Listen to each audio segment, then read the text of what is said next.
Buenas noches, queridos lomos plateados. Esta vez no voy a hacer poesía, aunque considero que la vida por sí sola es poesía. Hoy, este primer programa, quiero dedicárselo a una profesora mía del colegio. Quiero dedicárselo a la profesora Marielos Carvajal. Ella provocó en mí un cambio. Logró que yo pudiera llegar a donde nunca creí que podría llegar. Y creo que puedo llegar mucho más allá. Pero para poder contarles toda la historia y por qué estoy tan agradecido con ella, tengo que retroceder muchos años, más de 50, o posiblemente 50.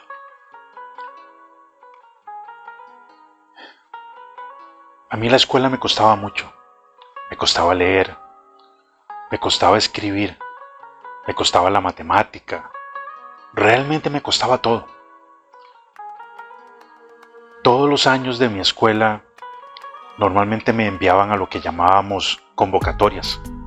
Las convocatorias consistían en época de vacaciones ir a presentar exámenes, o sea, todas las vacaciones pasaba estudiando para presentar exámenes para poder pasar al siguiente nivel. Cuando llegué a sexto grado de la escuela, mi maestra le dijo a mis padres que era mejor que me buscaran un oficio, porque posiblemente terminaría yo jalando sacos en el mercado. Y no es que sea malo un oficio, no. El mundo necesita a las personas que hacen oficios, pero ella lo dijo de una forma despectiva. Lo dijo como si yo no tuviera la capacidad intelectual para poder ir a un colegio o para poder ir a una universidad y estudiar una carrera. Los años que siguieron en el colegio no fueron mejores que los años de la escuela.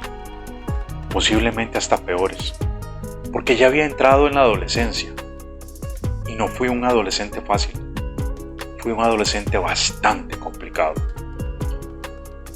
Pasé varias veces por la oficina de la dirección y todos los años, sin excepción, iba a las tan famosas convocatorias. Siempre me llevaban al consejo de profesores y en el consejo de profesores tomaban la decisión de en cuáles materias me ayudaban y en cuáles materias tenía que ir a presentar exámenes. Hubo un año en que no me ayudaron. Eran tantas las materias que llevaba malas que me obligaron a tener que repetir. Pero bueno, el tiempo fue pasando y todo fue igual. Las cosas no cambiaban. Me costaba leer, me costaba escribir, me costaba entender la matemática, me costaba entender los idiomas, el inglés, el francés, me costaba tomar un texto y entender lo que decía. Hasta que llegué a cuarto año de colegio, año 1985. Y resulta que en ese año, en cuarto año de colegio, nos daban una materia que se llamaba psicología. Obviamente, mi profesora era una psicóloga, es una psicóloga, Marielos Carvajal. Ella llegó y nos puso un trabajo que había que presentar en grupo, pero ninguno de mis compañeros me quiso recibir en su grupo. Todos me decían que ya tenían el cupo lleno y que no había espacio para otro más. Al final tomé la decisión de presentar el trabajo solo. A los 8 días, cuando la profesora pidió que le entregáramos los trabajos, yo disimuladamente escondí mi trabajo entre los trabajos de los compañeros. Creí que nadie se había dado cuenta. 8 días después, cuando la profesora traía calificados los exámenes, dio un regaño sencillamente impresionante, diciendo que los trabajos habían salido muy, pero muy malos. todos eran deficientes. Solamente había una buena nota entre todos los trabajos. Cuando empezó a entregar los trabajos y vi que los compañeros que eran de promedios excelentes o más tenían deficientes, yo empecé a sudar. Empecé a sentir dolor en el pecho. Ese dolor que te dice que una vez más habías fracasado. Ya estaba acostumbrado a eso. Era parte normal del día a día. Pero ahora era peor, porque yo había entregado el trabajo solo.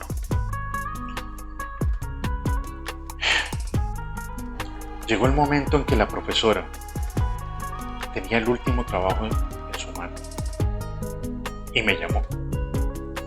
Me llamó al frente de todos los compañeros y me preguntó que por qué razón yo había presentado el trabajo solo. Y le dije la verdad, que ningún compañero me había aceptado en su grupo.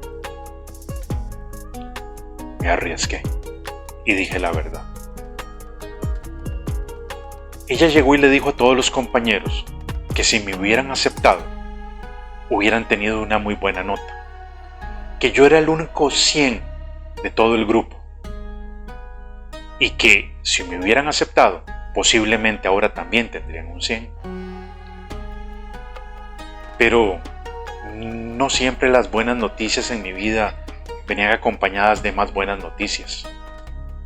La profesora María Los Carvajal se volvió y me dijo: Jorge, mañana necesito que usted se presente con sus papás en la dirección del colegio. Otra vez a la dirección. Otra vez otro problema. Y esta vez ni siquiera sabía por qué. El resto de las veces sí sabía por qué, aunque me hacía el loco. Pero esta vez no sabía por qué. Al día siguiente, a las 7 de la mañana, con mis papás, estaba en la dirección. Entraron mis papás, entró el director, entró la psicóloga, María Los Carvajal, entró mi tía, que era también profesora en el mismo colegio. Y a mí me dejaron sentado afuera, esperando a que todos, absolutamente todos, terminaran de conversar. 45 minutos después, una hora, salieron. Mi papá, bastante enojado, se volvió y me dijo: cuando salgas del colegio, te vas para la casa. Tu mamá te va a llevar a mi oficina y de ahí vamos a conversar. Cuando intenté conversar con mi mamá para que me explicara qué estaba pasando, no pudo. Ella lloraba como una Magdalena y no me pudo decir qué era lo que sucedía. Pasé el día en vilo hasta que llegó la hora de irme para la casa. Cuando llegué a la casa, mi mamá lo único que me dijo fue: almorzá, cámbiate la ropa y nos vamos. Nos montamos en un bus y llegamos a la casa, al trabajo de mi papá. Mi papá nos estaba esperando. Nos montó en un carro y nos llevó a una oficina. No se me olvida, era un edificio de 2 plantas, blanco. Tenía pinturas como si fueran para niños, pero era un lugar bonito, un lugar tranquilo. Nos pasaron a una oficina que era un salón grande, donde había una mesa para unas 12 personas aproximadamente. Estábamos mi papá, mi mamá y yo. Y del otro lado habían 2 o 3 psicólogos. 2 eran hombres y 1 era mujer. Y empezaron a decir un montón de cosas. La mayoría de las cosas no las entendí. Era curioso. No tenía ni idea de qué era lo que estaba pasando. Al poco tiempo me dieron un montón de pruebas y exámenes. Duré 2 o 3 horas resolviéndolos y se los devolví, sin tener claridad de qué era lo que seguía. Al final me dijeron que regresara con mis papás 8 días después. A los 8 días regresé. Tenían una serie de respuestas muy interesantes, situaciones que yo no esperaba. En resumidas cuentas me dijeron que yo soy disléxico, que lastimosamente me lo descubrieron muy tarde, pero que dichosamente me lo descubrieron. Que ahora había una forma de corregir todo lo que yo había vivido, pero que tenía que poner mucho de mi parte. Pasé un año en tratamiento psicológico. Me daban terapias para entender por qué razón yo no entendía cómo leer, o cómo escribir, o cómo interpretar los números, o cómo entender un idioma diferente al español, que ya de por sí el español me era difícil. Entonces, ellos me dieron muchas técnicas y duramos un año yendo 2 o 3 veces por semana. Muchos años después me pregunté de dónde había salido tanto dinero para pagar esta clínica, porque no era barata. Yo nunca me di cuenta cuánto fue lo que se pagó, pero me imagino que no fue barato. Un año después ellos me dijeron que ya no me podían enseñar nada más, que me habían dado todas las armas necesarias para que yo pudiera continuar. Y efectivamente, yo continué solo. Cuando ya entré a la universidad, podía leer de una forma diferente, podía entender con más claridad lo que leía. Y si no entendía algo, me habían dado las técnicas para poder entenderlo. Si escribía números, me preocupaba por revisar bien que los hubiera escrito correcto. Y otra serie de técnicas más que me dieron para resolver la vida. Yo les digo una cosa, esto no se los cuento para que ustedes digan, pobrecito, todo lo que vivió. No, esto se los cuento para que ustedes se den cuenta de que cualquier persona puede llegar más allá, siempre y cuando se dedique a trabajar un poco más. A mí me tocó trabajar un poco más y me ha tocado trabajar un poco más para poder entender. Si una persona dura 1 hora leyendo un texto, yo posiblemente dure 2 o 3 horas. Si una persona dura escribiendo una hoja 15 minutos, posiblemente yo dure 1 hora escribiéndola. Pero no me doy por vencido. Sigo adelante. Todavía no he llegado a donde quiero llegar. Sigo luchando porque quiero llegar a donde me propuse llegar. Pero hoy quiero dar las gracias a María Luz Carvajal, porque sin ella posiblemente yo no estaría donde estoy. Y si ustedes en su vida han tenido una profesora, un profesor, un maestro o una maestra que generó un cambio en su vida, díganselo, búsquenlo y cuéntenselo.